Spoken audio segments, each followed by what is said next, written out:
Fala pessoal, tudo bem? Então vamos dar, andamento à nossa disciplina aí de eletrotécnica aplicada, certo? Então vamos começar esse semestre com a disciplina de eletrotécnica aplicada. Também já conversamos em relação ao nosso projeto, né? O projeto da disciplina de eletrotécnica é o que, né?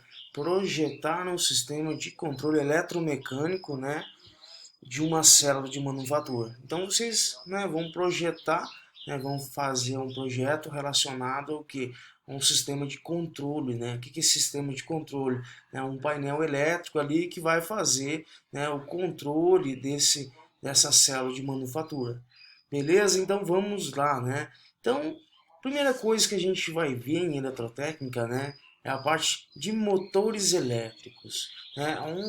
Uma parte super importante, né, que a gente, sempre tem que conhecer, né, quando se fala, né, no meio industrial, né, da eletrotécnica aplicada aí. Então, por introdução, pessoal, a gente vai ver o que? Os motores elétricos, né, conceitos, né, de NA/NF, né, que é o normalmente aberto, normalmente fechado, certo? A gente vai ver os dispositivos de seccionamento, dispositivo de proteção contra curto-circuito, dispositivo de proteção contra sobrecargas, certo? Então a gente vai caminhando aos poucos, vamos criando, essa mentalidade, adquirindo esse conhecimento, essa competência, para a gente poder estar realizando o nosso projeto aí sem dúvidas nenhumas. Certo? Então, o sucesso, pessoal, é o acúmulo de pequenos esforços, né, repetidos dia e noite. Certinho? Isso é uma palavra de Robert Kohler, né? E é uma frase super bacana para a gente dar andamento aí. Então, o que é a eletrotécnica, né?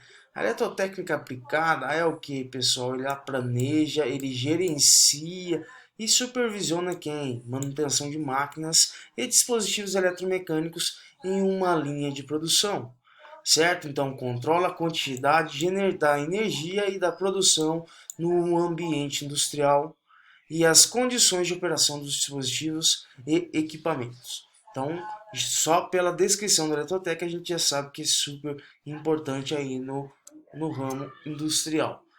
Certo? Então, a primeira coisa a gente vai estudar, né, a introdução seria do controle de motores elétricos. Então, a gente precisa ter uma noção do que é um motor elétrico, né, quais os tipos de controle que a gente precisa se observar aí para poder fazer um dimensionamento correto, uma aplicação do motor elétrico, né, na, não numa linha aí de um processo industrial. Certo? Então a primeira coisa que a gente tem, as principais, né, as funções principais do controle é o que, né? As funções principais do controle de um setor do motor são, né, a partida, né, a parada, a direção da rotação, regulação da velocidade, limitação da corrente de partida, proteção mecânica, proteção elétrica e entre outras coisas. Então, são coisas que a gente precisa saber que são extremamente importantes, né? Qual é o momento da partida, né? O momento da parada, a direção da rotação, né? A gente quer que esse motor rode de maneira, né, no sentido horário ou no sentido anti-horário aí. Então aqui basicamente não é uma imagem aqui do motor, né, de indução trifásico, certo? Então a gente também possui motor monofásico, a gente possui um motor bifásico, motor trifásico, né, e entre outros, motor tipo Dylander, né, a gente também tem motores de corrente contínua e entre outros tipos aí. Certo? Então, quando o motor é energizado, ele funciona como o que, né? Ele funciona como um transformador, certo? Com o secundário em curto-circuito, certo? Então, portanto, exige da rede elétrica uma corrente muito maior que a nominal. Então, assim a gente já vai pensando, já vai imaginando que como se fosse uma partida direta de um motor, né? Que ele exige, né, da rede elétrica uma corrente muito maior da que sua nominal, então podendo atingir aí em cerca de 7 vezes o valor da mesma, né, o valor da corrente nominal aí. Certo? Então o motor ele só começa a girar, pessoal, quando o momento de carga, certo, a ser vencido quando parado for menor do que o seu conjugado de partida, certo? Então o motor ele só vai girar quando o momento de carga for vencido, né? For vencida essa inércia. Eu tenho um motor trifásico que está sendo alimentado com a rede elétrica, né? Podendo ser 380 volts, 220 ou 760. Então ele só vai conseguir girar a partir do momento que ele vence, né, o seu estado de inércia, quando ele vence aqui aquele conjugado de partida, quando o corpo, né, está acoplado ali ao meu motor, ele começa a entrar em movimento. Então ele começa a entrar no seu estado de partida. Certo? Parada, pessoal. As determinações, né, as determinadas aplicações, a necessidade de uma rápida, né, desaceleração do motor e da carga. Ao ser desligado o motor da linha de alimentação, utiliza um dispositivo de inversão de rotação com o motor ainda rodando, certo? E a parada ou desligamento do motor da rede efetua-se através de um relé, né, impedindo de partir na direção contrária. No caso de motores síncronos, emprega-se frenagem dinâmica. Então, algo aí a gente fica um pouco meio confuso, né? A gente vai, conforme a gente for trabalhando, vai ficar um pouco bem mais claro para vocês aí, certo? Então, quis dizer o que, né? Uma parada, né? A gente precisa o que? Seccionar, né, a alimentação ali, que vai através de um relé para alimentar o meu motor para ele entrar em funcionamento, certo? Então, existem sistemas de controle, né, que possuem intertravamento para não ocorrer o que? Se eu der uma partida no motor, né, eu não posso, né, apertar uma outra botoeira para poder fazer essa reversão, que eu tenho que um pico de corrente e acaba aí danificando, né, queimando fusível ou desarmando, né, disjuntores aí. Certo? Então a limitação de corrente seria outra, né, outra etapa, outro ponto de se observar. Então a ligação dos motores, pessoal, de uma rede elétrica pública deve observar as precauções, né, as prescrições para este fim, estabelecido por norma, certo? Então, se você utilizar um motor, você precisa, né, observar, né, essas prescrições para a utilização dele. Então, normalmente procura-se arrancar o motor a plena tensão a fim de se aproveitar o máximo do binário de partida. Então, aproveitar o máximo, né, do seu conjugado de torque. Aí, então, quando o arranque a plena tensão de um motor elétrico provoca uma queda de tensão superior à máxima admissível, deve-se recorrer a um artifício de partidas com tensão reduzida, certo? Então, porém, o cuidado de verificar o que, né, se o torque é o suficiente para acionar, né, a carga aí. Certo? Então a gente precisa observar muito bem, porque quando a gente está trabalhando com motor trifásico, né, motor de indução trifásico, né, no momento de partida, ele tem um pico de corrente muito elevado e acaba causando aí, né, quedas de tensão na rede e podendo prejudicar o funcionamento de outros equipamentos que estejam interligados no mesmo barramento. Certo? Então há 2 métodos para reduzir a tensão de partida. Certo? Quais são esses dois aí? Então, um é o que, né?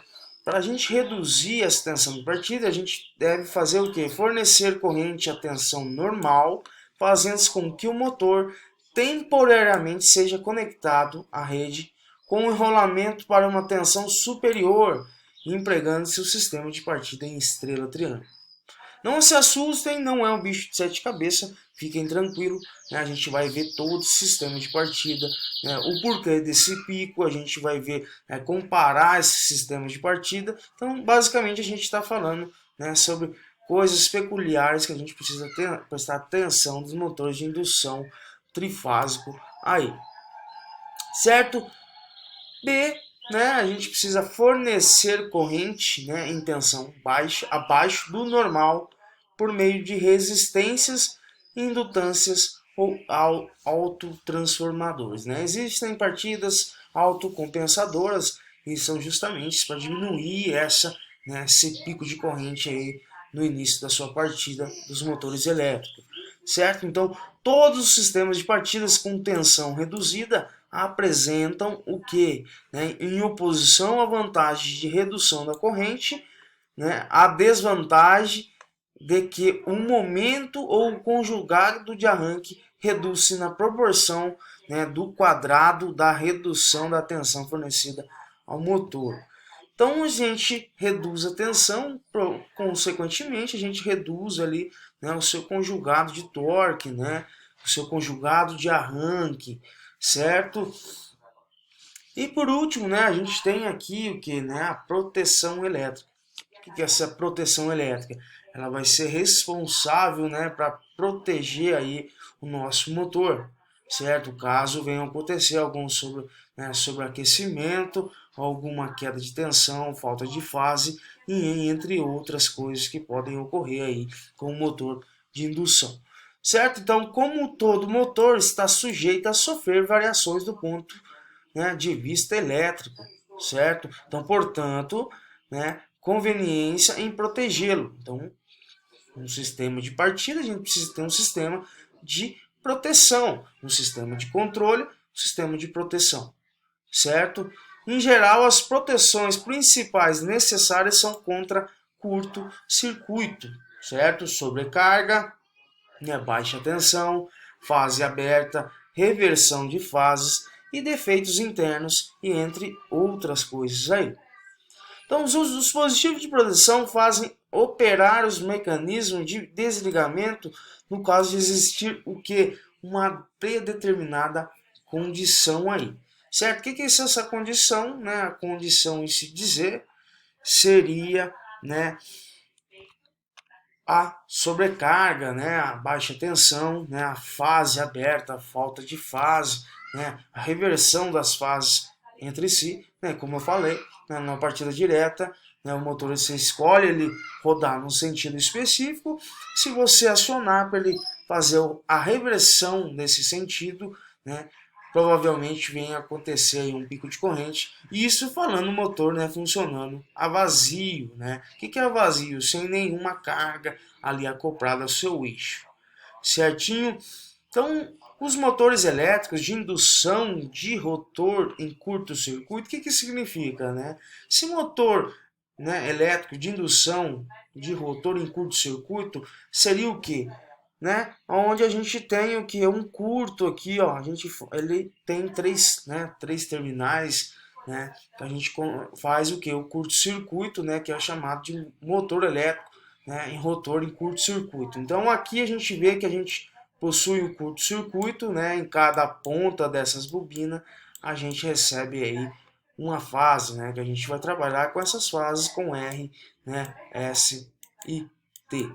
Tranquilo? E aqui também, né? Por que em curto-circuito? Porque ele precisa de você fechar, né, um curto-circuito nele para ele funcionar naquela tensão devida, né, que pode ser ali, né, numa tensão de 760 volts, né, 380 até mesmo 220 volts trifásico aí. Então aqui também um curto, né? Porque um curto, né? Porque a gente basicamente a gente vai fechar um curto entre essas bobinas aí, né? Entre, né, esse rotor aí em curto-circuito, certo? Então aqui a gente tem um curto-circuito, aqui a gente tem um curto-circuito e aqui a gente tem um curto-circuito aí. Então neste módulo, pessoal, né, a gente vai aí trabalhar com motores trifásicos do tipo gaiola. Então são basicamente esses motorzinhos aí, bem que são sempre utilizados. Então em toda indústria vocês vão encontrar esse tipo de motores aí, que é, né, o gaiola de esquilo, né, o tipo gaiola de esquilo. Né, esses dois belezinhas aqui. Certo?